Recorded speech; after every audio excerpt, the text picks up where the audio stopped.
Hola, en esta oportunidad hablaremos de los métodos anticonceptivos. Los métodos anticonceptivos son herramientas indispensables en la planificación familiar, además de permitir ejercer los derechos reproductivos. Pero, ¿qué son los derechos reproductivos? Pues bien, además de los derechos humanos, de los que extensamente se han hablado, también existen los derechos sexuales y reproductivos. Estos implican la posibilidad de decidir si quiero o no quiero tener hijos o hijas, cuándo los quiero tener y cuántos quiero tener. Es muy importante tener eso en cuenta porque en últimas es una decisión individual. La paternidad y maternidad son decisiones que surgen del fuero interno de cada persona y deben ser respetados. Y teniendo las herramientas y conociendo las herramientas de manera adecuada, podemos ejercer estos derechos. Además, necesitamos tener un conocimiento de los órganos sexuales masculinos y femeninos y además cómo funciona el ciclo menstrual, que es básicamente donde va a hacer efecto la mayoría de estos métodos. Estos son unos esquemas básicos de la anatomía genital masculina y femenina. A grandes rasgos podemos notar que los órganos sexuales masculinos son órganos externos con alguna composición intracorporal y con respecto a la mujer son órganos sexuales internos. Importante resaltar que el ciclo menstrual es un ciclo coordinado por hormonas, unas sustancias especiales que se encargan de controlar nuestro metabolismo. El ciclo menstrual suele tener una duración aproximada de 28 días. Esto puede ser un poco más o un poco menos dependiendo de cada mujer. Son cifras muy independientes de mujer a mujer.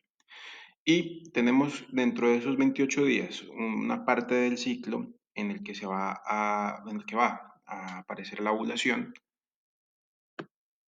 y la mayoría de los métodos hormonales van a hacer efecto básicamente en la etapa de la ovulación, en la que va a intentar impedir que ocurra la ovulación y por lo tanto evitará la fecundación, ya que es este periodo en el que hay mayor posibilidad de una aparición de un embarazo.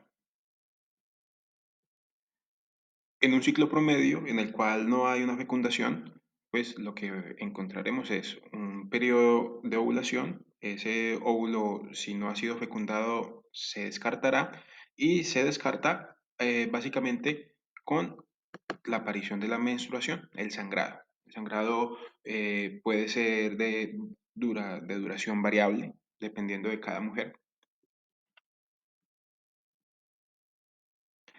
Y suele estar presente desde la adolescencia hasta una edad adulta. En promedio, entre los 45 y 55 años, las mujeres suelen tener por finalizado los ciclos menstruales. Este fenómeno se conoce como menopausia. Una vez se llega a la menopausia, eh, la ovulación ya no ocurre, por lo tanto, ya no es posible los nuevos embarazos. Ahora vamos a ver un poco sobre el concepto de anticonceptivos.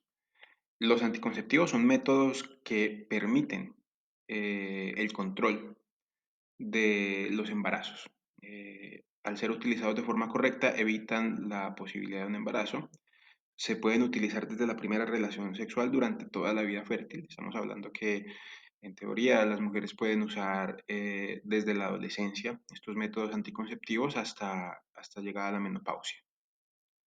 ¿Qué tan efectivos son? Va a depender mucho de la utilización. Por eso es tan importante conocer los métodos y utilizarlos tal como dice las instrucciones. Son tan efectivos como un 99% de seguridad dependiendo de ese uso correcto. Entonces tenemos una garantía alta y con respecto a los efectos adversos, cuando se usan correctamente, van a tener unos efectos más controlados, Algunas de estas molestias que se describen, como los sangrados intermenstruales, sangrados que aparecen entre menstruación y menstruación, algunas mujeres pueden aumentar o bajar de peso. Es común también la aparición de dolores de cabeza, náuseas, dolor en los senos con el uso de los medicamentos.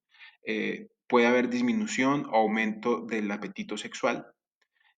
Algunas sustancias, algunos métodos ayudan a mejorar el acné. Y todos estos, en gran medida, estarán susceptibles de cómo se está utilizando el método. Por eso es muy importante estar muy convencida de querer utilizar un método porque hay que ser muy constante con la medicación. Al ser hormonas, al ser unas sustancias muy activas en el cuerpo, cuando se toman por ciertos días y se suspenden, eso produce un descontrol en esas hormonas, en esos ciclos, y aumenta más el riesgo de la aparición de sangrados, del descontrol en el peso y lo demás que habíamos hablado. O sea que todo eso se puede regular al tener un control muy estricto del día y la hora en que se están tomando esas pastillas. Es muy importante eh, cómo se están tomando. En términos generales, son seguros. Hay que tener en cuenta que aumentan el riesgo de la insuficiencia vascular periférica. Estas son las famosas venas varices. Cuando algunas mujeres tienen cierta susceptibilidad a la aparición de venas varices, los métodos hormonales pueden tener un efecto negativo en esta mujer. Del mismo modo, es muy importante tener en cuenta las enfermedades adicionales que tenga una mujer. Eh, es muy importante definir qué método será el más viable para una mujer que sufre de la tensión arterial o que sufre de diabetes o que tiene algún otro trastorno. Esto entrará en juego a la hora de elegir el método más adecuado. Por eso es muy importante individualizar. No hay una pastilla que le sirva a todas las mujeres. Hay una amplia gama de pastillas que, dependiendo de cada situación, va a tener mejores resultados.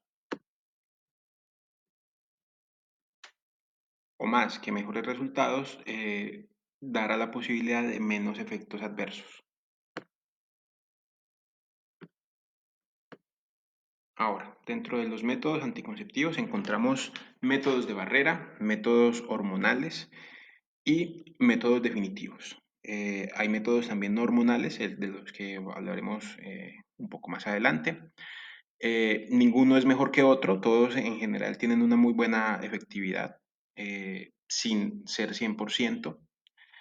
Cada uno tiene particularidades, va a beneficiar más a una persona que a otra. Y también dependerá de las preferencias, de las costumbres y del estado de salud, como les decía antes. Dentro de los métodos no hormonales encontramos el preservativo femenino.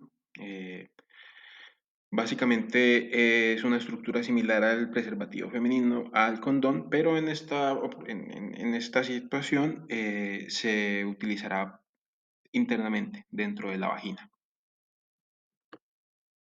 Lamentablemente en Latinoamérica no suele tener tanto uso, suele utilizarse más el preservativo masculino, pero en ambos casos la utilidad que tiene es no solo disminuir el riesgo de embarazo, sino también disminuir el riesgo de infección de enfermedades de transmisión sexual. El diafragma femenino cumple una función de barrera, de la misma manera, debe ser aplicado y llegar dentro del canal vaginal hasta el cuello uterino, evitando el ingreso de los espermatozoides al útero. Estos también suelen ser poco disponibles en algunos sitios, pero es importante saber que existen porque en algunos casos pueden ser formulados, pueden ser recetados por el médico. El preservativo masculino, que es tal vez uno de los más ampliamente conocidos. Hablaremos un poco más de este en la siguiente charla, en la que trataremos de hacer un paso a paso de cómo es la utilización correcta del preservativo. No solo cuenta como método de planificación, como método anticonceptivo, sino también como único método para evitar o disminuir el riesgo de infecciones de transmisión sexual junto con el preservativo masculino, el preservativo femenino. Todos estos anteriores son conocidos como métodos de barrera. Barrera porque evitan el contacto de los fluidos, del semen con el óvulo. Entonces van a evitar el contacto y evitar la fecundación. Otro método no hormonal muy conocido y que en general tiene muy buena efectividad es el dispositivo intrauterino.